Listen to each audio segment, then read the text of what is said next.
Mi nuera Valeria había dejado su celular olvidado en la mesa de la sala. Sonó una notificación y sin pensar lo tomé para llevárselo. Pero la pantalla estaba desbloqueada y vi algo que me heló la sangre. Era un calendario titulado Proyecto Suegra 2025. Enero decía, convencer. Febrero, documentos. Marzo, firma. Abril, asilo. Había notas adicionales, ganar su confianza, hacerla firmar poder notarial, internarla por incapacidad mental. Mis manos temblaron mientras tomaba fotos de todo con mi propio celular. 1 hora después, Valeria llegó con sonrisa dulce y me dijo: «Suegrita, necesitamos planear el futuro juntas para que esté protegida». Yo solo le dije algo que cambió todo. Lo que pasó después desató una guerra. Qué alegría tenerte aquí conmigo. Si estás viendo este video, te pido con mucho cariño que te suscribas al canal. Por favor, necesitamos mucho alcanzar 10,000 suscriptores. ¿Puedo contar con su ayuda? Estamos construyendo una comunidad hermosa de mujeres fuertes. Su presencia es muy importante. Y su apoyo es esencial para nuestro trabajo, para que sigamos contando historias como esta. Cuéntame también en los comentarios desde dónde nos está escuchando. Nos emociona saber hasta dónde llegan nuestras historias. Era mediodía de un sábado 4 de enero cuando mi mundo se derrumbó. La televisión seguía encendida en la sala, pero yo ya no escuchaba nada. Solo podía ver la pantalla de ese celular que temblaba entre mis manos. El celular de Valeria, mi nuera, la mujer que había entrado a mi familia hace 6 años con sonrisa dulce y palabras amables.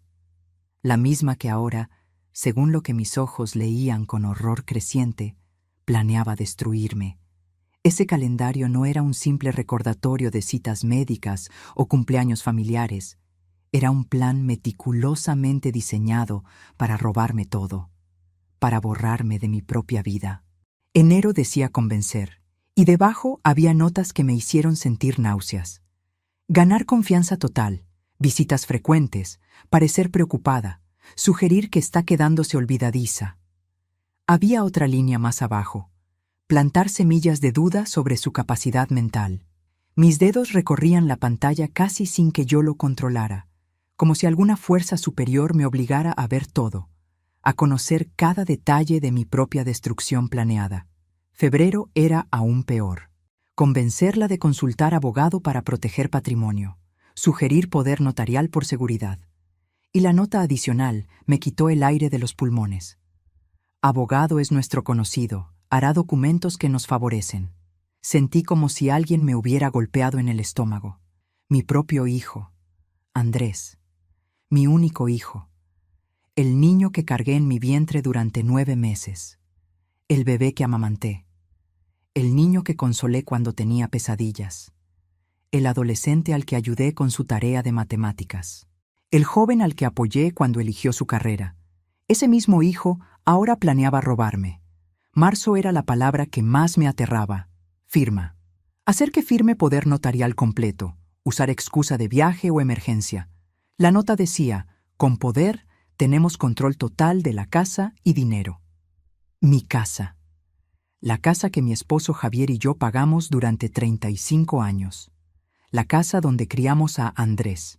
La casa llena de recuerdos de cumpleaños, navidades, risas, lágrimas. La casa donde Javier murió hace 4 años, dejándome viuda a los 57. Esta casa que ahora ellos planeaban quitarme valía 7 millones de pesos. 7 millones que habíamos ahorrado centavo a centavo, sacrificando vacaciones, ropa nueva, lujos, todo para dejarle algo a nuestro hijo. Y él planeaba robármelo mientras yo aún respiraba. Pero abril era el mes del infierno. Internarla en asilo usando certificado médico de incapacidad. Doctor Salgado ya aceptó. Las notas adicionales eran devastadoras. Vender casa inmediatamente. 7 millones. Dividir con Andrés. Había más. Siempre había más horror. Seguí bajando por ese calendario maldito y encontré una sección que decía obstáculos. Ella todavía está lúcida. Necesita parecer confundida frente al doctor. Y la solución que habían planeado me hizo temblar de pies a cabeza. agregar medicamento para dormir en su comida semanas antes de la consulta. Se verá desorientada. Me iban a drogar. Mi propio hijo y su esposa planeaban envenenarme para que pareciera que estaba perdiendo la cabeza. Para que un doctor corrupto firmara papeles diciendo que yo era incapaz. Para encerrarme en un asilo barato y olvidarse de mí mientras disfrutaban de mi dinero. Había hasta elegido el lugar. Casa de Reposo Santa Rita. 8,000 pesos mensuales. La nota decía, barato y lejos. Lejos para que nadie me visitara. Lejos para que me olvidaran. Lejos para que muriera sola y abandonada mientras ellos gastaban el dinero que Javier y yo trabajamos toda una vida para conseguir. Sentí que las paredes de mi sala se cerraban sobre mí. El aire se volvió espeso, difícil de respirar. Esta era mi casa, mi hogar, el lugar donde debería sentirme segura. Y ahora descubría que los únicos enemigos que tenía vivían a 20 minutos de aquí y me visitaban cada semana con abrazos falsos y besos mentirosos. Las visitas. Ahora todo tenía sentido. Desde diciembre habían aumentado la frecuencia de sus visitas de forma dramática. Antes venían 1 o 2 veces al mes. Ahora aparecían 3, 4 veces por semana. Siempre con excusas. Pasábamos por aquí y quisimos saludar. Te trajimos fruta, suegrita. Queríamos ver cómo estabas. Yo había pensado que era porque extrañaban a Javier en estas fechas, porque las fiestas los ponían sentimentales. Qué ingenua fui, qué estúpidamente confiada. Ellos no venían por amor. Venían para ejecutar la fase 1 de su plan. Convencer. Ganar mi confianza. Prepararme para el matadero. Con manos que temblaban tanto que apenas podía sostener mi propio celular, comencé a tomar fotografías. Cada pantalla de ese calendario maldito, cada nota, cada detalle de su conspiración. Tomé fotos del texto completo de enero, de las instrucciones de febrero, del plan de marzo, del horror de abril, de las notas sobre drogarme, del nombre del asilo, del nombre del doctor corrupto, de todo. Después abrí mi correo electrónico y me envié todas las fotos a mí misma, por seguridad. Porque si algo le pasaba a mi teléfono, necesitaba tener esas pruebas en algún lugar. Luego creé una carpeta oculta en mi celular y guardé todas las fotos ahí. Borré las imágenes de mi galería principal, pero sabía que estaban seguras en esa carpeta que nadie más conocía. Coloqué el celular de Valeria exactamente donde lo había encontrado, en la mesa de centro, con la pantalla ahora apagada, como si nunca lo hubiera tocado. Como si no supiera nada. Me senté en el sofá tratando de controlar mi respiración. Inhalaba profundo, pero el aire no llegaba a mis pulmones. Mi corazón latía tan fuerte que podía escucharlo en mis oídos. Sentía calor y frío al mismo tiempo. Náuseas, mareo. Quería vomitar, quería gritar, quería llorar. Pero más que nada, necesitaba pensar. Necesitaba un plan, porque ahora yo también tenía un proyecto. Proyecto sobrevivir. Proyecto justicia. Proyecto no dejar que me destruyan.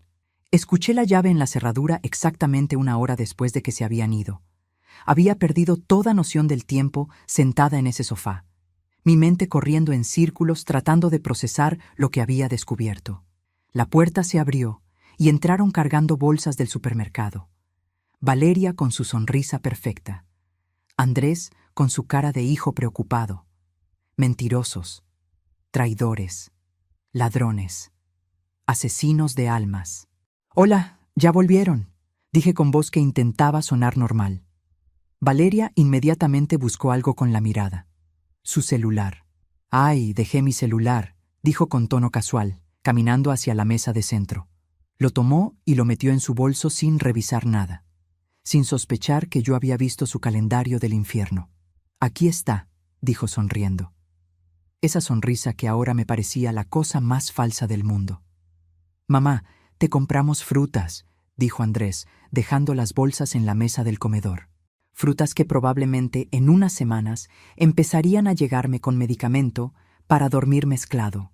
Frutas envenenadas de manos de mi propio hijo. «Gracias, hijo», logré decir.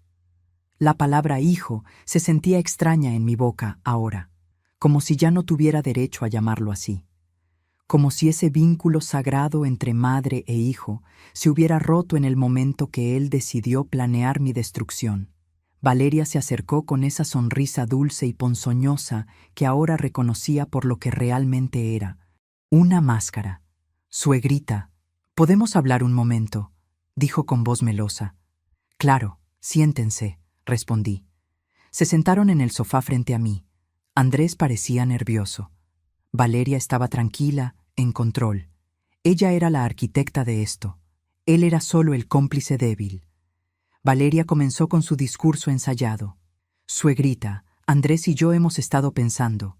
Usted vive sola en esta casa grande. Ya tiene 61 años. 61 años. Como si eso me hiciera inválida. Como si eso me convirtiera en alguien que necesita ser encerrado. Queremos ayudarla a planear su futuro para que esté protegida, continuó Valeria. Protegida. ¿Qué palabra más cruel usar cuando en realidad planeaban destruirme? Andrés se unió a la conversación. Sí, mamá. Es importante tener todo organizado legalmente. Legalmente. Como si hubiera algo legal en su plan de drogarme y robarme. Sentí la rabia hervir en mi estómago, pero mantuve mi rostro completamente neutral.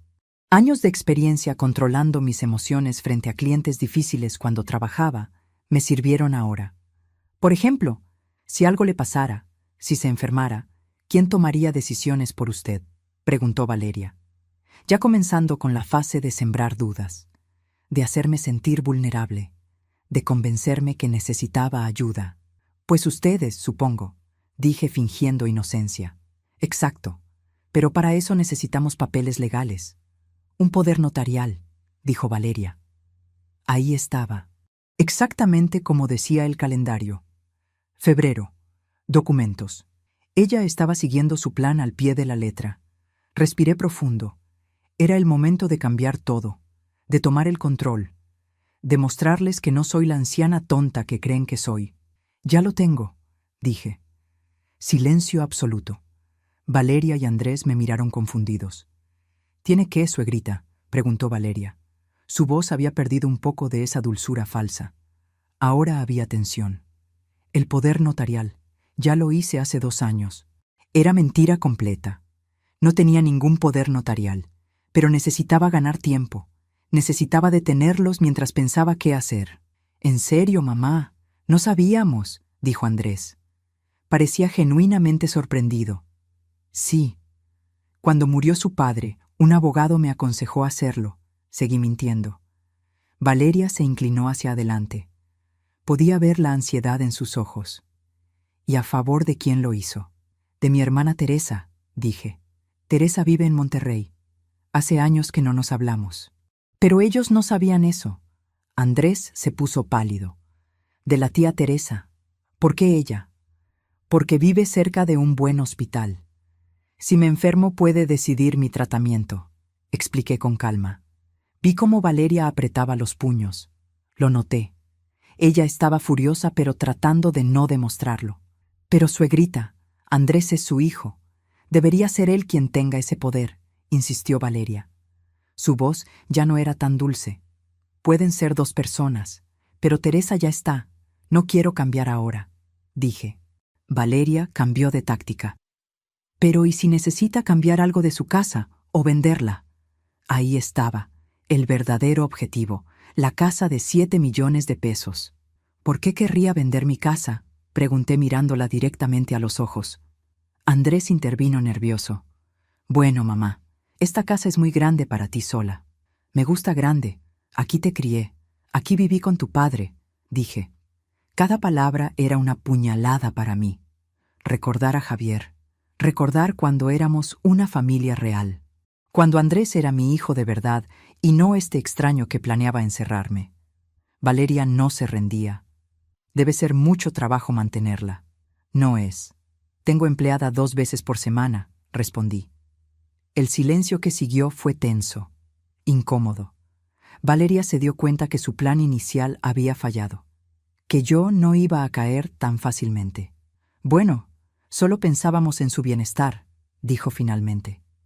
Agradezco, pero estoy bien, dije con firmeza. Se fueron poco después. Cuando cerré la puerta detrás de ellos, mis piernas casi cedieron. Me apoyé contra la pared respirando como si hubiera corrido un maratón. Lo había hecho. Les había mentido. Había comprado tiempo. Pero sabía que esto no había terminado. Ellos no se rendirían tan fácilmente. Tenían un plan de 4 meses, un calendario completo. No iban a abandonar 7 millones de pesos solo porque les dije que ya tenía poder notarial. Volverían, intentarían otra cosa, y yo necesitaba estar preparada. Necesitaba protegerme. Necesitaba pruebas más sólidas. Necesitaba un plan mejor que el de ellos. Esa noche no pude dormir. Me quedé mirando el techo de mi habitación pensando en todo, en cómo había llegado a esto, en qué hice mal como madre para criar un hijo capaz de planear algo así, en todas las veces que sacrifiqué cosas por él. Ropa que no compré para poder pagar su escuela, vacaciones que no tomé para ahorrar para su universidad, noches sin dormir cuidándolo cuando estaba enfermo. Y esto era mi recompensa. Un calendario titulado Proyecto Suegra, con instrucciones para drogarme y encerrarme. Lloré esa noche. Lloré por primera vez desde que vi ese celular. Lloré por Javier, que se había salvado de ver esto.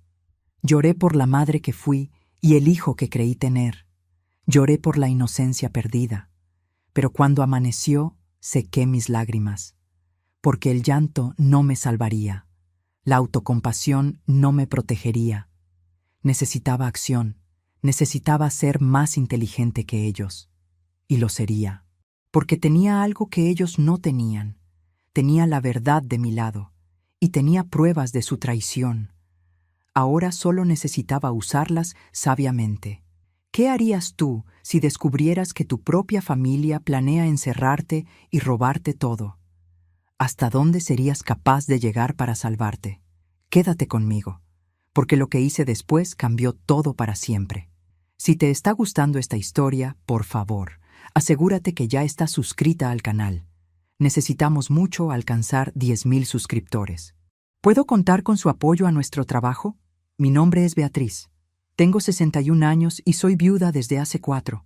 Cuando Javier murió de un infarto súbito a los 62 años, sentí que mi mundo se había acabado.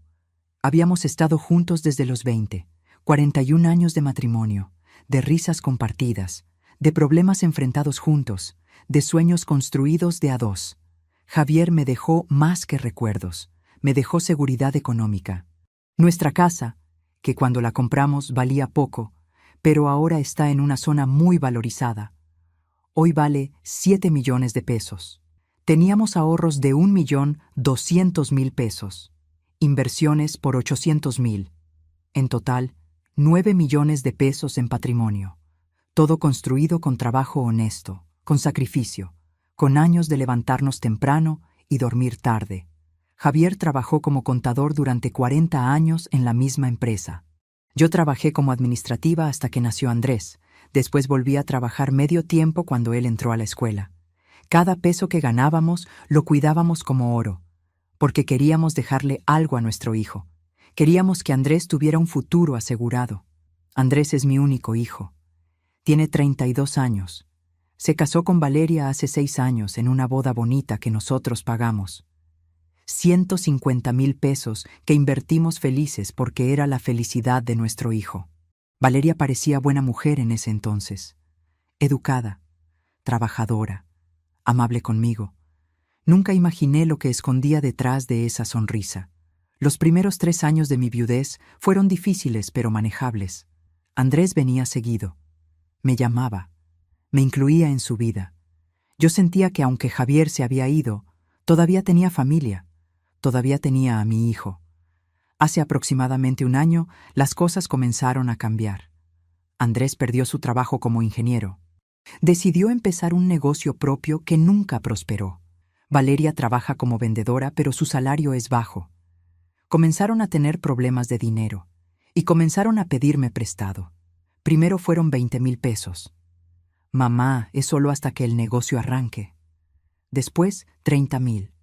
Luego 50,000. Yo siempre decía que sí. Era mi hijo, mi único hijo. Si no lo ayudaba yo, ¿quién lo haría? Pero el dinero nunca regresaba. Nunca mencionaban devolverlo. En total, les presté 180,000 pesos en los últimos 8 meses. Y ahora entiendo por qué nunca pensaban devolverlo. Porque planeaban quedarse con todo, con los 9 millones completos. Hace 3 meses, Valeria comenzó a hacer comentarios extraños. Suegrita, anda medio olvidadiza últimamente. No recuerda que me contó eso ayer.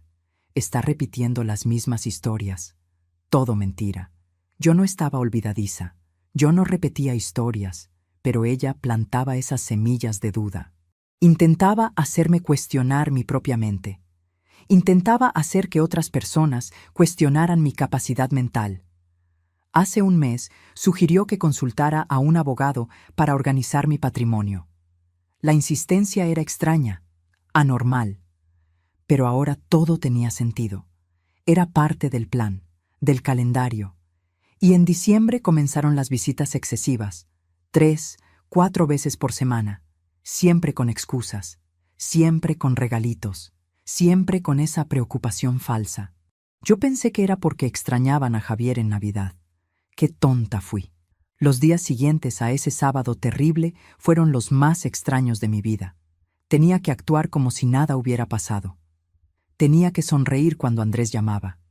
Tenía que ser amable cuando Valeria me enviaba mensajes. Suegrita, ¿cómo amaneció? Como si le importara. Como si no estuviera contando los días para drogarme y encerrarme. Pero yo no estaba quieta. No estaba esperando a ser víctima. Estaba planeando mi contraataque. El lunes siguiente fui directamente al despacho del licenciado Mendoza. Él había sido amigo de Javier. Un hombre honesto que nos ayudó con trámites cuando Javier murió. Confío en él completamente. Licenciado, necesito mostrarle algo, dije sentándome en su oficina. Saqué mi celular y le mostré las fotografías del calendario de Valeria.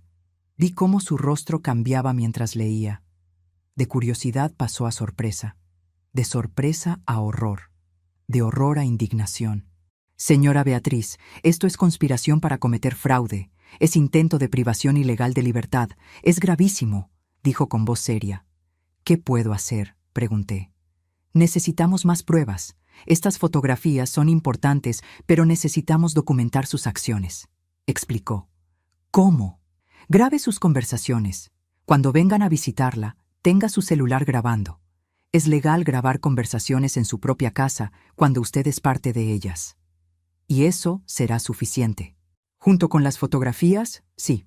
Pero también necesitamos identificar a los cómplices que mencionan. Este doctor Salgado, este abogado que planean usar. Salí de ahí con un plan claro. Compré un pequeño grabador de audio. El tipo que se puede esconder fácilmente. También compré cámaras pequeñas que parecen adornos. Las instalé en la sala y en la cocina. Nadie sospecharía. Parecían simples portarretratos digitales o relojes decorativos. La segunda semana de enero, Valeria vino sola. Tocó a mi puerta con una sonrisa enorme. Suegrita, le traje mole que hice. Sé que le encanta. El mole se veía delicioso. Olía maravilloso. Pero yo recordaba las notas del calendario. Agregar medicamento para dormir en su comida. ¡Qué detalle, Valeria! Muchísimas gracias, dije tomando el contenedor. Pruébelo ahorita, para que me diga si quedó bien, insistió ella. Ahora no puedo, acabo de almorzar, pero lo guardaré para la cena, mentí. ¡Ay, qué lástima! Bueno, me cuenta después qué le pareció. Se fue poco después. En cuanto cerré la puerta, guardé el mole en una bolsa hermética. Lo etiqueté con fecha y hora. Posible evidencia. Lo metí al fondo del congelador. Nunca lo comería, pero tal vez serviría para análisis después. La tercera semana, Andrés apareció emocionado. Mamá, tengo buenas noticias. Conocí a un abogado excelente que ofrece consultas gratuitas para adultos mayores. Puede revisar todos tus documentos. Adultos mayores. Como si 61 años me convirtieran en inválida. No necesito, hijo, ya tengo abogado, dije. Pero este es especialista en protección de patrimonio, y es gratis, solo una consultita, insistió. ¿Cómo se llama? Licenciado Cordero, Es muy reconocido. Tomé nota mental del nombre. Después llamé al licenciado Mendoza y le pedí investigar. Señora Beatriz, encontré información sobre este cordero. Ha sido sancionado 2 veces por el Colegio de Abogados por prácticas irregulares. Hay denuncias de documentos fraudulentos, me informó días después. Exactamente como decía el calendario. Abogado es nuestro conocido, hará documentos que nos favorecen. Todo estaba saliendo como ellos lo habían planeado. Pero ahora yo sabía. Y tenía pruebas. A finales de enero, Valeria llegó con un hombre desconocido. Suegrita, qué sorpresa. Mire, le presento al doctor Salgado. Pasábamos por aquí y pensé que sería bueno que la revisara. Hace chequeos gratuitos a adultos mayores. El doctor Salgado era un hombre de unos 50 años con sonrisa profesional, pero sus ojos eran fríos, calculadores. Señora, permítame tomarle la presión, solo rutina, dijo sacando un baumanómetro. No, gracias. Tengo mi propio doctor y acabo de hacerme estudios, dije firmemente. Pero es gratis, suegrita. Aproveche, insistió Valeria. Dije que no. Mi voz era dura ahora. Valeria pareció sorprendida por mi tono. Solo queremos ayudar. No necesito su ayuda, dije mirándola directamente a los ojos. Se fueron molestos. Cuando cerré la puerta, llamé inmediatamente al licenciado Mendoza. Apareció el doctor del que le hablé. Doctor Salgado. Déjeme investigar, dijo. 2 días después me llamó. Señora Beatriz, este doctor tuvo su licencia suspendida temporalmente 2 veces. Una por negligencia médica, otra por firmar certificados médicos falsos. El rompecabezas estaba completo. Tenía identificados a todos los cómplices. El abogado corrupto, el doctor deshonesto, y los arquitectos de todo, mi hijo y mi nuera, primera semana de febrero, sabía lo que venía. Según el calendario, febrero era el mes de conseguir que firmara documentos. El miércoles 7 de febrero, Andrés me llamó. Mamá, necesitamos hablar. Es importante. Podemos ir mañana. Claro, hijo, dije. Sabía que era el momento. Llamé al licenciado Mendoza. Mañana van a intentar hacer que firme algo. Puede venir temprano y esconderse en mi habitación. Quiero que escuche todo. Allí estaré, prometió. El jueves 8 de febrero a las 3 de la tarde llegaron. Andrés, Valeria y el licenciado Cordero. Los 3 con caras serias, profesionales, como si esto fuera legítimo. Licenciado Mendoza ya estaba escondido en mi habitación. Las cámaras estaban grabando. Mi grabador personal estaba en mi bolsillo. Mamá, te presentamos formalmente al licenciado Cordero. Vino a ayudarnos a organizar tus documentos, dijo Andrés. Cordero extendió su mano. La estreché brevemente. Su mano estaba sudorosa. Señora Beatriz, es un placer. Su hijo me contrató para revisar su situación legal y asegurarme de que todo esté en orden, dijo con voz melosa. No pedí ninguna revisión, respondí. Lo sé, pero su hijo se preocupa por usted. Y con razón. A su edad es importante tener todo documentado apropiadamente. A mi edad. Como si 61 años me volvieran incapaz. Se sentaron en mi sala. Cordero sacó una carpeta llena de papeles. Verá, señora, traje algunos documentos estándar que le recomiendo firmar. Son para su protección. ¿Qué tipo de documentos?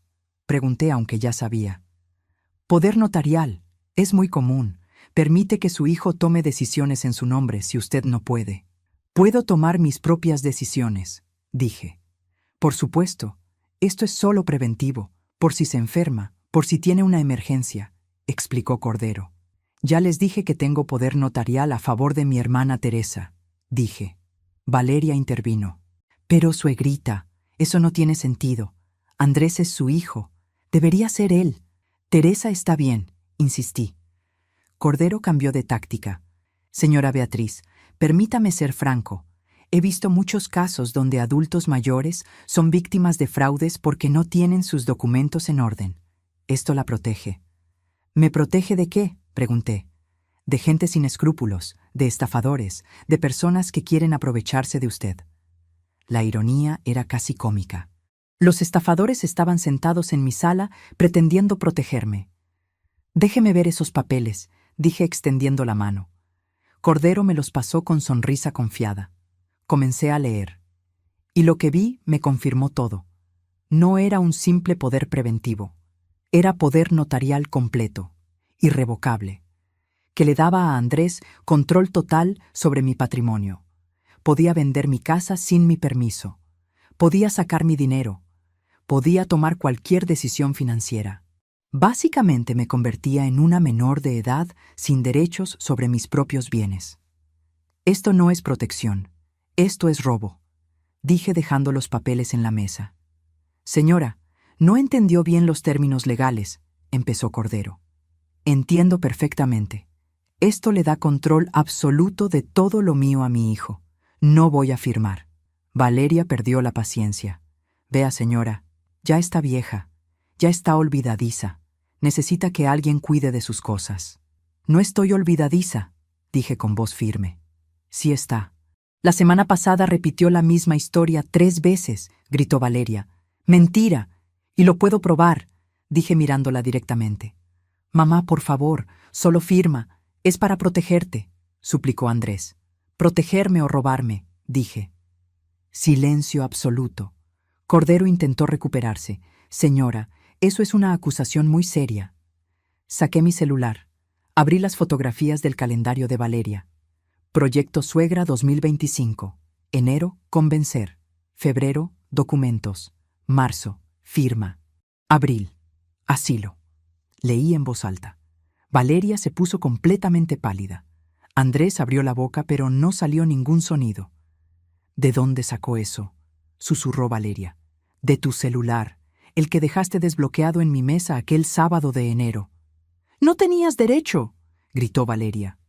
No tienen derecho ustedes de planear drogarme, robarme y encerrarme, grité de vuelta.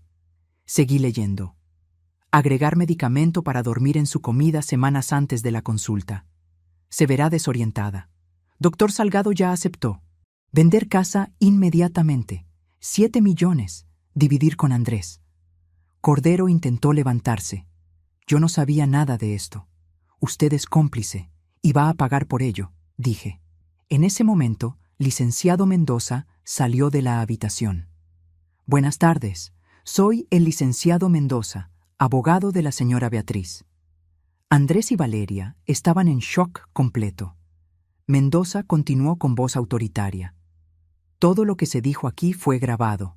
Tenemos video y audio. Intento de fraude. Conspiración. Intento de privación ilegal de libertad. Son delitos graves. Sacó un sobre. Esto es una orden de restricción temporal. No pueden acercarse a menos de 500 metros de la señora Beatriz o su propiedad. Cualquier violación resultará en arresto inmediato. Andrés encontró su voz. Mamá, por favor, podemos explicar. Expliquen en la corte, dije. Mi voz no temblaba, no lloraba. Estaba furiosa, pero en control. Salgan de mi casa, ahora, ordené. Mamá, empezó Andrés, ya no soy tu mamá. Una madre es alguien a quien amas y respetas, no alguien a quien planeas drogar y encerrar, dije. Esas palabras fueron las más difíciles que he pronunciado en mi vida, pero eran verdad. Salieron los 3. Cordero prácticamente corriendo, Valeria llorando, Andrés mirando hacia atrás con expresión de horror. Cuando cerré la puerta, mis piernas cedieron, me senté en el piso y comencé a temblar. Licenciado Mendoza se arrodilló junto a mí. Fue muy valiente, señora Beatriz. No me siento valiente. Me siento destruida, admití. Salvó su vida, su libertad. Eso requiere más valor del que la mayoría tiene. Lloré entonces. Lloré por el hijo que creí tener. Lloré por la familia que pensé que era. Lloré por la traición. Pero también sentí algo más. Alivio. Porque había peleado. Porque había ganado. Porque no sería víctima. ¿Podrías perdonar algo así? ¿Hay traiciones que son imperdonables? Seguí adelante, porque la justicia apenas comenzaba. Los días siguientes fueron un torbellino de actividad legal. Licenciado Mendoza y yo fuimos directamente a la agencia del Ministerio Público a presentar denuncia formal. Llevamos todo. Las fotografías del calendario, las grabaciones de audio, los videos de las cámaras ocultas, La comida que Valeria me había traído, todavía congelada en su contenedor original. «Queremos análisis toxicológico de esta comida», dijo Mendoza entregando el contenedor al agente. «Sospechamos que contiene medicamento para dormir». El agente del Ministerio Público, un hombre de unos 40 años llamado Fiscal Romero, revisó toda la evidencia con expresión cada vez más seria. «Señora, esto es gravísimo. Tenemos conspiración para cometer fraude, intento de privación ilegal de libertad, posible envenenamiento», dijo. «Solo quiero justicia», dije simplemente. «La tendrá», prometió. El análisis toxicológico tardó una semana. Cuando llegaron los resultados, confirmaron todo. La comida contenía Zolpidem, un medicamento para dormir en dosis que triplicaban lo normal. Con esta cantidad, una persona de su edad y peso habría estado completamente desorientada por días, tal vez semanas si le hubieran seguido dando, explicó el perito. Habrían logrado su objetivo, hacerme parecer incapaz mentalmente, dije sintiendo náuseas. El fiscal Romero citó a declarar al doctor Salgado primero.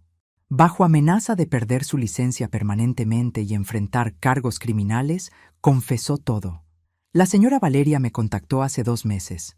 Me ofreció 50,000 pesos por firmar un certificado de incapacidad mental para su suegra, declaró. Sin examinarla, preguntó el fiscal.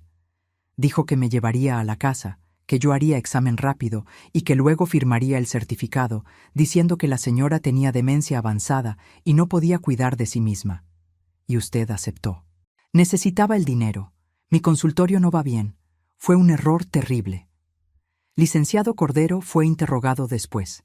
También se quebró rápidamente. El señor Andrés me contactó.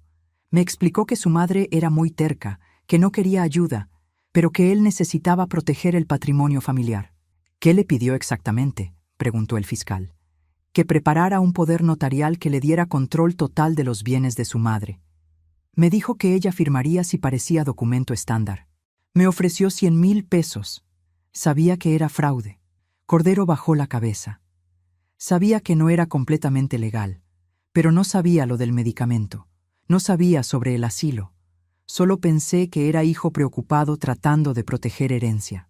Hijo preocupado por robarse herencia mientras madre vivía, corrigió el fiscal. Cuando llegó el turno de Andrés y Valeria, la cosa se puso peor. Los citaron a declarar por separado. Estrategia del fiscal para que se contradijera. Valeria declaró primero. Y me sorprendió su frialdad. Todo fue idea de Andrés. Él estaba desesperado por dinero. Dijo que su madre tenía millones y que era injusto que ella viviera sola con todo ese dinero mientras nosotros batallábamos. Declaró sin un ápice de remordimiento. El calendario en su celular dice lo contrario, señaló el fiscal. Él me lo dictó. Me dijo qué escribir. Yo solo seguía órdenes. Órdenes de drogar a una mujer de 61 años.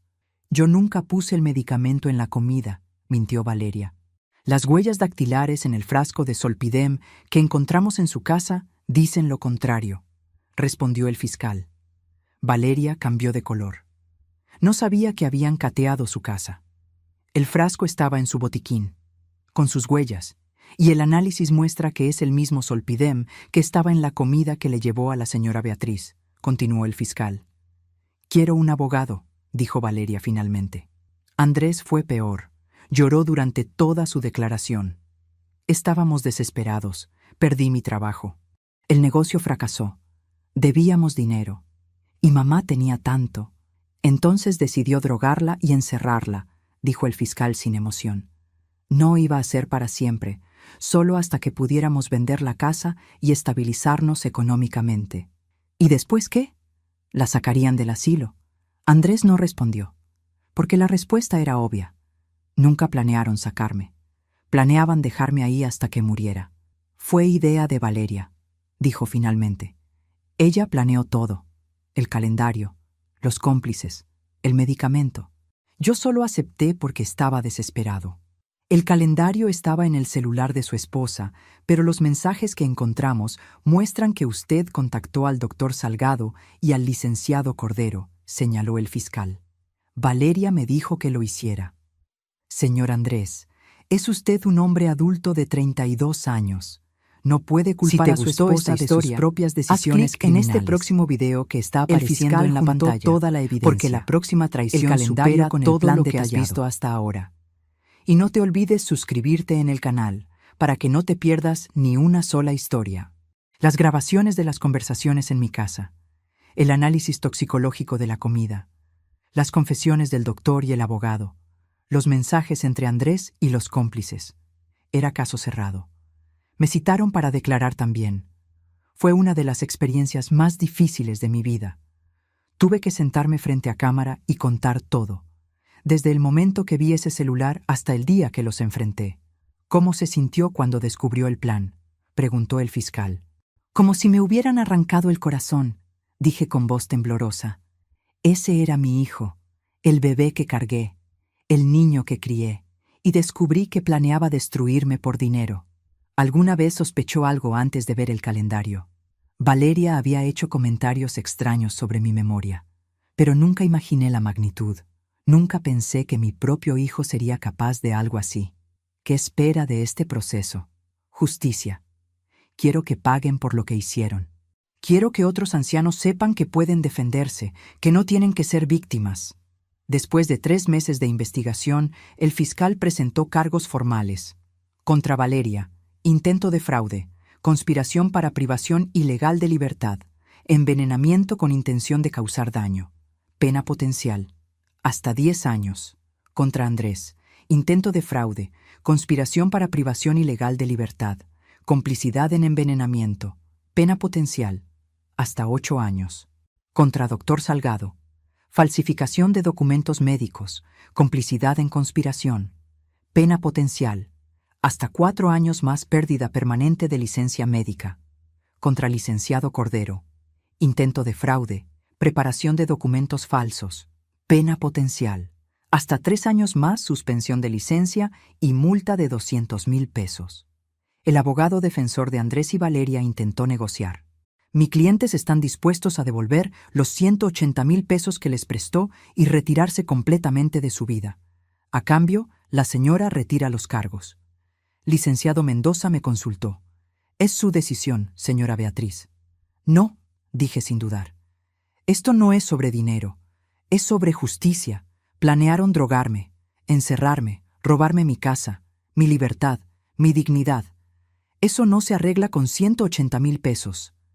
El juicio se llevó a cabo en mayo, casi 4 meses después de aquel sábado terrible cuando descubrí el calendario. La sala estaba llena, prensa local, gente que había escuchado del caso, defensores de derechos de adultos mayores.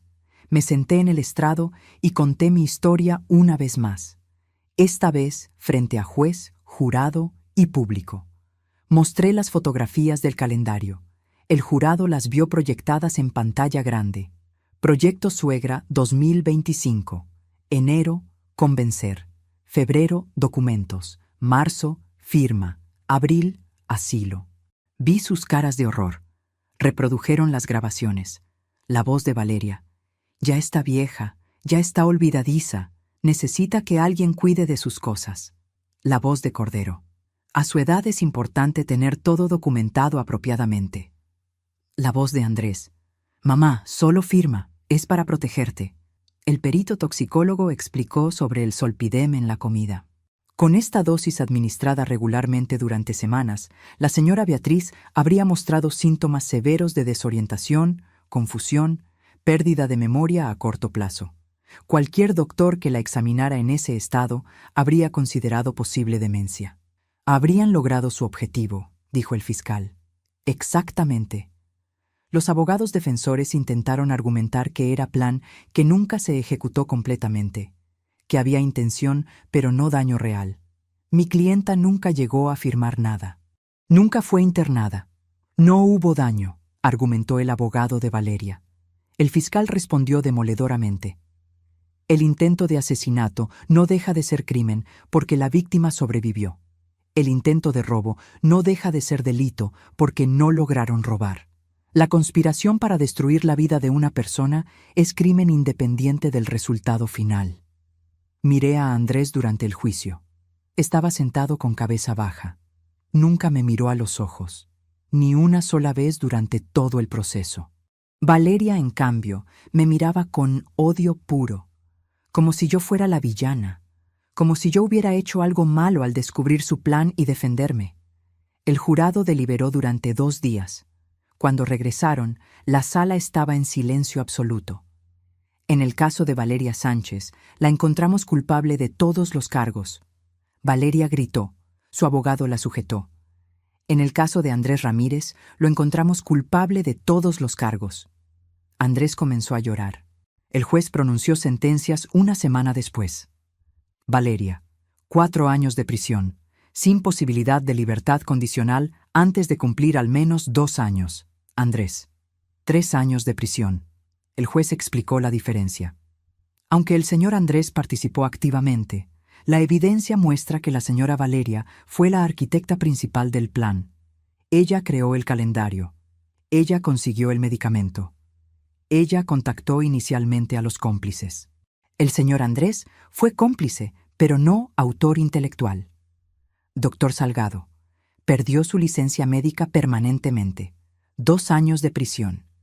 Licenciado Cordero, 2 años de prisión más multa de 200,000 pesos. Suspensión de licencia de abogado por 10 años. Cuando el juez dio el último golpe de martillo, sentí algo extraño. No alegría exactamente, no satisfacción, solo un profundo, profundo alivio. Se había hecho justicia. Habían pagado por sus crímenes, y yo estaba segura. Después de la sentencia me quedé sola con licenciado Mendoza en pasillo del juzgado. Lo logramos, dijo. Y entonces lloré. Lloré como no había llorado desde que todo comenzó.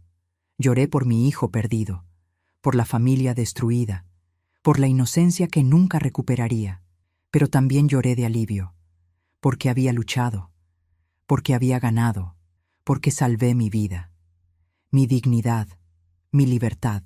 Los primeros días después de la sentencia fueron extraños. Mi casa se sentía vacía de una manera diferente. Antes se sentía vacía porque Javier había muerto. Ahora se sentía vacía porque Andrés estaba muerto para mí. Muerto no físicamente, pero muerto como hijo. Esa relación había terminado el momento que decidió planear mi destrucción. Andrés fue transferido a prisión estatal. Valeria a prisión de mujeres en otro municipio. Doctor Salgado y licenciado Cordero a facilidades de seguridad media. Durante la primera semana en prisión, Andrés intentó llamarme. La prisión permite llamadas los miércoles y domingos. Mi teléfono sonó ese primer miércoles. Vi el número desconocido. Atendí. Era grabación automática. Tiene llamada de centro penitenciario, de Andrés Ramírez. Presione 1 para aceptar. Colgué. El domingo siguiente. Otra llamada. Otra vez colgué. Después comenzaron las cartas. La primera llegó 2 semanas después de que entrara a prisión. La vi en mi buzón. Reconocí su letra en el sobre. Me senté en mi sala sosteniendo esa carta durante 1 hora, debatiendo si abrirla. Finalmente la abrí. Mamá, perdóname. Sé que no merezco tu perdón, pero necesito que sepas que me arrepiento cada segundo de cada día. No sé en qué estaba pensando. Estaba desesperado, cegado. Perdí mi humanidad por dinero. Perdí a mi madre por codicia. Este lugar es un infierno, pero es el infierno que merezco. Por favor, aunque sea una vez, ven a verme. Necesito decirte en persona cuánto lo siento. Tu hijo que te ama, Andrés. Rompí la carta. La tiré a la basura. No respondí. Llegaron más cartas, una cada semana, todas con el mismo tono. Arrepentimiento, súplicas, promesas de que había cambiado. Las rompía todas sin leer completas. Valeria nunca me escribió, pero me enteré por licenciado Mendoza que había intentado apelar su sentencia. Argumenta que la sentencia fue excesiva, que fue influenciada emocionalmente por su marido. Me explicó Mendoza. ¿Ganará la apelación?, pregunté preocupada. No, la evidencia es sólida. El calendario estaba en su celular. Sus huellas en el frasco de medicamento. No tiene caso. La apelación fue rechazada 2 meses después. 3 meses después de la sentencia, Tomé una decisión importante. Fui al notario con licenciado Mendoza. Quiero cambiar mi testamento, dije. El notario sacó mi testamento anterior, el que Javier y yo habíamos hecho juntos hace años. Actualmente, todo su patrimonio va para su hijo Andrés Ramírez, leyó. Quiero cambiarlo, nada para Andrés, todo para Fundación Esperanza Dorada. Esperanza Dorada es organización que ayuda a adultos mayores víctimas de abuso familiar. Ofrecen refugio temporal, asesoría legal, apoyo psicológico. ¿Está segura?, preguntó licenciado Mendoza. Completamente. 9 millones de pesos, mi casa, mis ahorros, mis inversiones, todo para ellos, para que ayuden a otras personas como yo. ¿Y si Andrés sale de prisión y apela a esto? Que apele. Tengo perfecto uso de mis facultades mentales. Tengo evaluaciones psicológicas que lo prueban. Este es mi dinero, y decido qué hacer con él. Firmé el Nuevo Testamento ese día, sintiendo paz por primera vez en meses. Andrés no recibiría nada. El dinero que tanto codició, que estuvo dispuesto a drogar y encerrar a su propia madre por conseguirlo, ese dinero nunca sería suyo. Un año después del juicio, recibí llamada de directora de Fundación Esperanza Dorada. Señora Beatriz, nos enteramos de su caso por las noticias. Queríamos agradecerle personalmente por incluirnos en su testamento. No tienen que agradecer. Su trabajo es importante. Nos gustaría invitarla a conocer nuestras instalaciones, a conocer a las mujeres que ayudamos. Acepté. Fui la semana siguiente. El refugio era edificio modesto pero limpio y acogedor. Conocí a mujeres de 60, 70, 80 años, todas con historias similares a la mía. Hijos que robaron, nietos que golpearon, familiares que engañaron. Una señora de 72 años llamada Margarita me contó su historia. Mi hijo me sacó todo el dinero de mi cuenta, 200,000 pesos que había ahorrado durante toda mi vida. Cuando le reclamé, me golpeó. Me rompió 2 costillas, me dejó en la calle. Otra mujer, Elena, de 65 años. Mi hija y mi yerno me obligaron a firmar papeles que no entendía. Resultó que transferí mi casa a nombre de ellos. Cuando me di cuenta, me echaron. Dijeron que la casa ya no era mía. Sus historias me rompieron el corazón, pero también me llenaron de determinación. Quiero ayudar, dije a la directora. Ya está ayudando con la inclusión en su testamento. No, quiero ayudar ahora. Mientras vivo, quiero ser voluntaria. Tiene experiencia con trabajo social. Tengo experiencia siendo víctima y experiencia defendiéndome. Eso cuenta. Me aceptaron como voluntaria. Comencé a trabajar 3 veces por semana en línea de ayuda. Personas llamaban reportando abuso. Yo escuchaba, aconsejaba, conectaba con abogados, ayudaba a reconocer señales de manipulación. Si su hijo insiste mucho en que firme papeles que no entiende, no firme. Consulte abogado independiente primero. Si familiares le dicen que está olvidadiza cuando usted sabe que no lo está, pueden estar plantando semillas para declararla incapaz. Si le traen comida muy seguido de repente, tenga cuidado. Guarde muestras. Podrían estar agregando medicamento. Ayudé a docenas de personas en ese primer año. Una señora de 68 años llamó llorando. Mi hijo quiere que firme poder notarial. Dice que es normal, pero algo no se siente bien. No firme nada, le dije inmediatamente. ¿Dónde vive? Le voy a conectar con abogado en su zona. La conecté con abogado de confianza. Resultó que el poder era exactamente como el que Cordero había preparado para mí. Control total, irrevocable. La señora no firmó. Su hijo se enojó. Dejó de visitarla. Me duele que ya no venga, me dijo después, pero prefiero estar sola con dignidad que acompañada con traición. Exactamente lo que yo sentía. 2 años después de la sentencia, Andrés cumplió 2/3 de su condena. Aplicó para libertad condicional. Me citaron para dar testimonio sobre si me oponía. Me opongo completamente, declaré. ¿Por qué?, preguntó el juez de libertad condicional. Porque no ha mostrado verdadero arrepentimiento, solo arrepentimiento por haber sido descubierto. Sus cartas están llenas de autocompasión, de justificaciones. Nunca asume responsabilidad real. Ha completado programas de rehabilitación en prisión. Programas no cambian el corazón.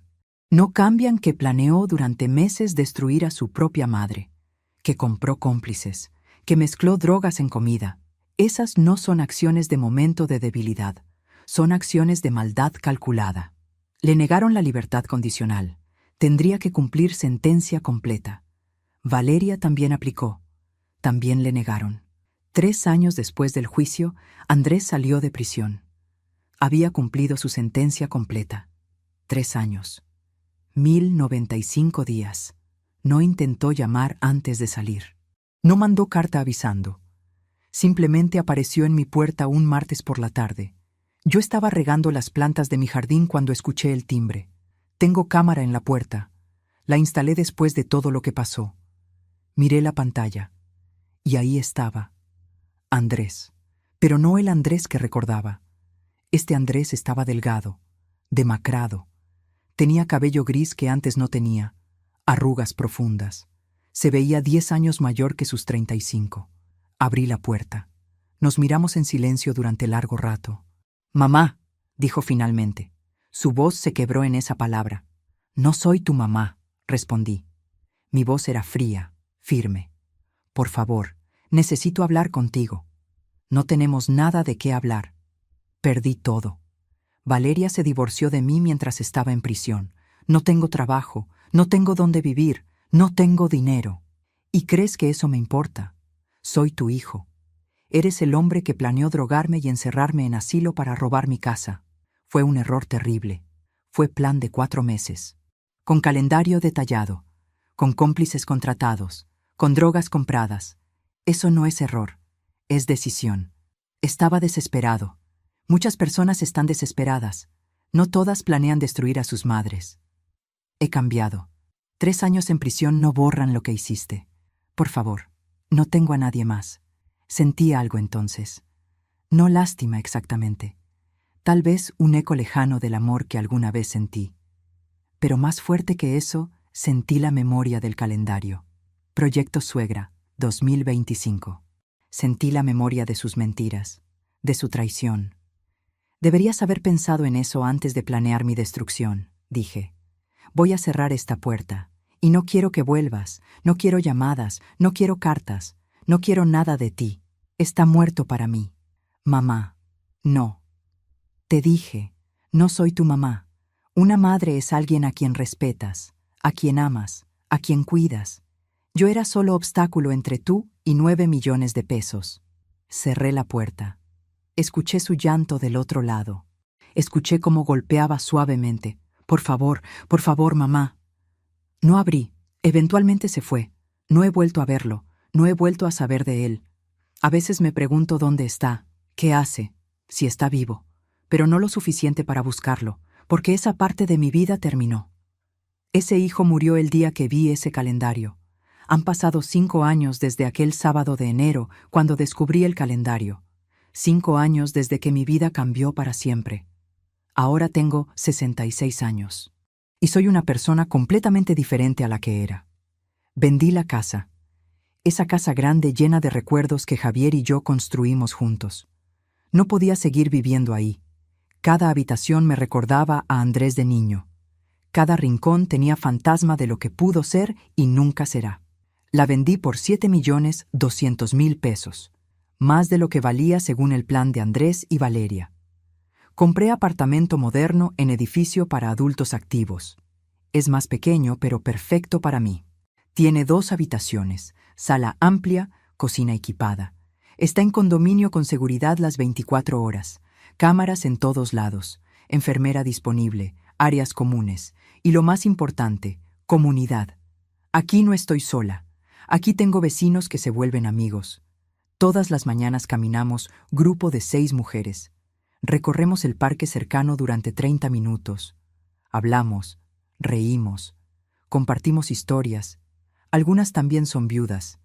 Algunas tienen hijos que las visitan. Algunas, como yo, tienen hijos que eligieron el camino equivocado. Los martes tomo clase de pintura. Nunca había pintado en mi vida. Resulta que tengo talento para paisajes. El instructor dice que tengo buen ojo para colores. Los jueves tenemos club de lectura, leemos novela cada mes y luego la discutimos. Es mi actividad favorita. Me encanta perderme en historias de otras vidas, de otros problemas, de otros finales felices. He viajado también. Algo que Javier y yo siempre quisimos hacer, pero siempre posponíamos. Fui a España. Recorrí Madrid, Barcelona, Sevilla. Fui a Argentina. Buenos Aires me enamoró. Fui a Colombia. Cartagena es ciudad más hermosa que he visto. Viajo sola, pero nunca me siento sola. En cada ciudad conozco gente. Hablo con desconocidos, hago amigos temporales. Es libertad que nunca había experimentado. Conocí a Fernando hace 2 años en caminata matutina. Es viudo de 68 años. Perdió a su esposa hace 6 años por cáncer. Es hombre amable, callado, con buen sentido de humor. No es romance apasionado, es compañerismo cómodo.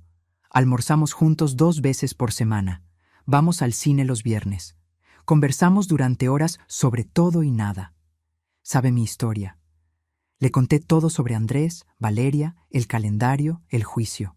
¿Cómo pudiste perdonar algo así?, me preguntó cuando se lo conté. No perdoné. Simplemente decidí que no valía la pena seguir cargando ese veneno, respondí. ¿Alguna vez lo extrañas? Extraño al niño que fue, al hijo que creí tener. Pero ese Andrés nunca existió realmente, o dejó de existir en algún momento. El hombre que planeó destruirme, ese no lo extraño. Fernando es también la primera persona a quien le mostré el Nuevo Testamento. Todo va para Fundación Esperanza Dorada, le dije. 9 millones cuando muera. Pero también estoy donando mientras vivo. 50,000 pesos cada 3 meses.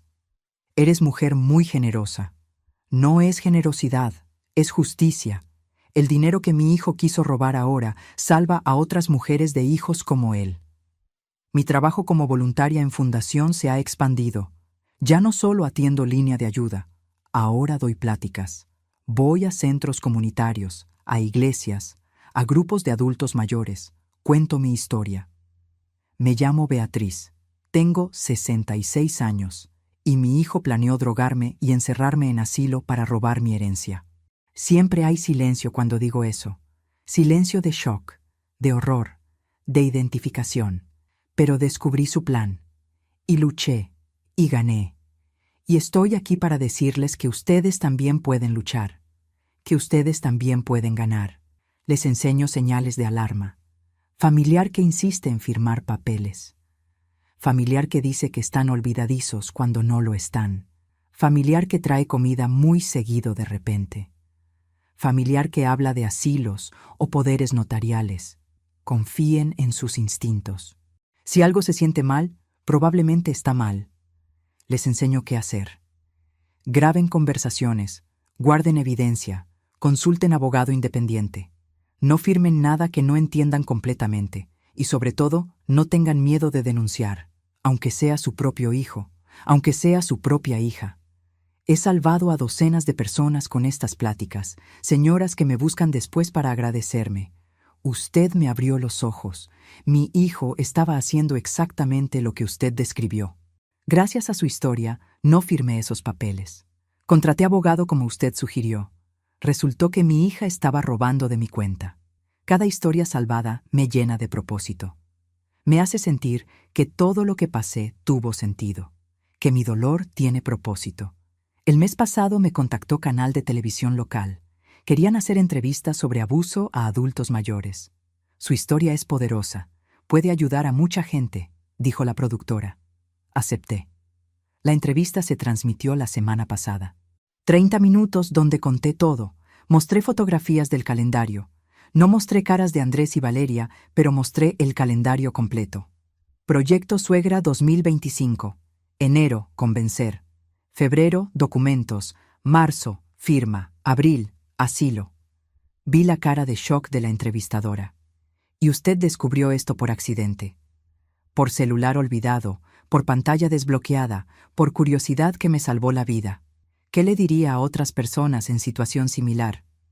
Que no están solas, que hay ayuda, que pueden defenderse y que merecen dignidad, siempre. La entrevista se volvió viral en redes sociales. Recibí cientos de mensajes, algunos de apoyo, algunos compartiendo historias similares, algunos preguntando cómo ayudar. Fundación Esperanza Dorada recibió donaciones récord ese mes. Todo gracias a usted, me dijo la directora. Gracias a todas nosotras, respondí. Cada mujer que cuenta su historia, cada mujer que se niega a ser víctima, cada mujer que lucha. Hace 6 meses recibí carta. No de Andrés, de Valeria. Había salido de prisión después de cumplir 4 años completos. La carta era corta. Señora Beatriz, sé que no merezco su perdón. No lo pido. Solo quiero que sepa que lo que hice fue imperdonable. Arruiné mi vida. Arruiné la vida de Andrés. Y casi arruiné la suya. Paso cada día arrepintiéndome. No espero respuesta. Solo necesitaba decirlo. Valeria. No respondí. ¿Qué podría decir? El perdón no borra lo que pasó. El arrepentimiento no devuelve confianza rota. Hace 3 meses, Andrés intentó contactarme por última vez. No directamente. A través de Fernando. Se encontraron por casualidad en banco. Andrés reconoció a Fernando de fotos que vio en redes sociales mías. Por favor, dígale a mi mamá que necesito hablar con ella. Estoy enfermo, tengo cáncer, no me queda mucho tiempo, le dijo a Fernando. Fernando me lo contó esa noche. Dice que tiene cáncer. Puede ser verdad, puede ser mentira. Otra manipulación, dije. No quieres saber.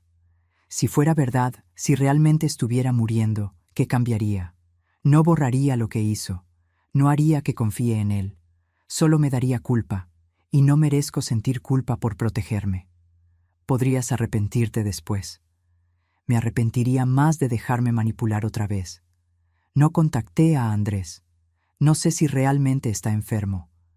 No sé si era verdad o último intento desesperado de llegar a mí.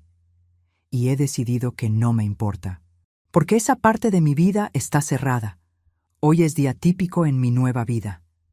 Me desperté a las 7 de la mañana, hice café, salí a caminar con mis amigas, desayunamos juntas en cafetería del condominio. Trabajé 4 horas como voluntaria en línea de ayuda. Atendí 3 llamadas. Una señora reportando que su hijo le robó tarjeta de crédito. La conecté con abogado. Otra preguntando sobre asilos porque su familia insiste en internarla. Le di lista de señales de alarma y sugerí segunda opinión médica. Otra simplemente necesitaba hablar, sentirse escuchada. Le di mi tiempo. Almorcé con Fernando. Fuimos al restaurante italiano que nos gusta. Hablamos sobre el libro que estamos leyendo para club. Sobre viaje que planeamos a Perú el próximo año. Sobre nada importante y todo importante al mismo tiempo. Por la tarde pinté. Estoy trabajando en paisaje de montaña. Los colores del atardecer son difíciles, pero estoy mejorando. Por la noche, videollamada con prima Lucía que vive en Guadalajara. Nos reímos durante hora. Vida simple, vida tranquila, vida elegida. No impuesta, no robada, no destruida, elegida. A veces, en momentos tranquilos, pienso en Andrés. Me pregunto qué fue de él, si aprendió algo de estos 5 años, si realmente cambió o si solo aprendió a ser mejor mentiroso. Me pregunto si piensa en mí, si lamenta lo que hizo o solo lamenta haber sido descubierto. Me pregunto si entiende que perdió más que herencia, perdió a su madre, perdió el único amor incondicional que jamás tendría. Y entonces dejo de preguntarme, porque ya no importa. Él hizo su elección, eligió dinero sobre mí, eligió codicia sobre amor, eligió destrucción sobre familia. Y yo hice mi elección. Elegí dignidad sobre perdón fácil. Elegí justicia sobre paz falsa. Elegí vivir sobre sobrevivir. Cuando vi aquel calendario en el celular de mi nuera, Proyecto Suegra 2025, con pasos detallados para robarme, drogarme e internarme en asilo, entendí algo que cambió todo. Mi propio hijo me veía como obstáculo, no como madre, no como persona, como obstáculo entre él y 9 millones de pesos. Enero, convencer. Febrero, documentos. Marzo, firma. Abril, asilo. Mi vida resumida en 4 palabras. mi existencia reducida a calendario de destrucción. Y descubrí esto por accidente, por celular olvidado, por pantalla desbloqueada. ¿Alguna vez has tenido que elegir entre el amor y el respeto propio? Cuéntame qué decidiste. A veces, las decisiones más difíciles son las que más nos enseñan. ¿Cuántas ancianas no tienen esa suerte? ¿Cuántas son drogadas, engañadas, internadas, robadas sin nunca descubrir? ¿Cuántas firman papeles sin entender? Confían en hijos que las traicionan. Hoy tengo 66 años y vivo sola en apartamento moderno. Pero elegí esta soledad. No fue impuesta por gente que me drogaba. No fue resultado de ser encerrada en asilo. Fue elección consciente de vivir con dignidad en vez de vivir con traición. Andrés cumplió 3 años de prisión. Valeria 4. Salieron destruidos, perdieron todo. Pero yo gané algo más valioso que 9 millones de pesos. Gané mi libertad. Gané certeza de que puedo confiar en mí misma. Gané voz para ayudar a otras mujeres en situación similar. Mi hijo me buscó cuando salió de prisión. Lloró, imploró perdón, y yo cerré la puerta. Porque algunas traiciones no se perdonan. Porque planear durante meses drogar a tu propia madre, forjar documentos, comprar médico y abogado corruptos, no es error, es elección. Él eligió dinero, yo elegí dignidad, y en esa elección me salvé. Hoy trabajo ayudando a ancianas a reconocer señales de abuso. Enseño que hijo que insiste demasiado en ayudar con papeles puede estar planeando robo. Que familiar que dice que estás olvidadiza puede estar plantando duda para forjar incapacidad. Que comida traída con frecuencia puede contener drogas. Soy conocida como mujer que escapó, pero no escapé. Luché. Vi calendario y en vez de llorar, documenté. Grabé, probé, vencí. Y esa victoria vale más que cualquier herencia, porque herencia dejas, pero dignidad llevas contigo hasta el fin, y la mía nadie va a quitarme, nunca más. Cada mañana despierto agradecida, no por lo que tengo, por lo que no perdí. No perdí mi casa porque la vendí en mis términos. No perdí mi dinero porque lo protegí. No perdí mi mente porque nunca me drogaron. No perdí mi libertad porque luché por ella. Y no perdí mi dignidad porque la defendí con todo lo que tenía. ¿Tú también te has decepcionado de alguien que amabas? Cuéntame tu historia en los comentarios. Quiero leerte. A veces confiamos demasiado en quien no debemos. Esta es mi historia. Historia de traición, de descubrimiento, de lucha, de victoria. No es historia feliz porque familia rota nunca lo es. Pero es historia de sobrevivencia, de mujer que se negó a ser víctima, de madre que eligió vivir con dignidad aunque eso significara perder a su hijo. Y si mi historia puede salvar aunque sea a una persona de destino similar, entonces todo valió la pena. El dolor, el juicio, la soledad, todo. Porque al final, la única herencia que realmente importa no es la que dejas. Es la vida que viviste. Y yo viví la mía con dignidad, hasta el final. Si te gustó esta historia, haz clic en este próximo video que está apareciendo en la pantalla, porque la próxima traición supera todo lo que has visto hasta ahora. Y no te olvides suscribirte en el canal, para que no te pierdas ni una sola historia.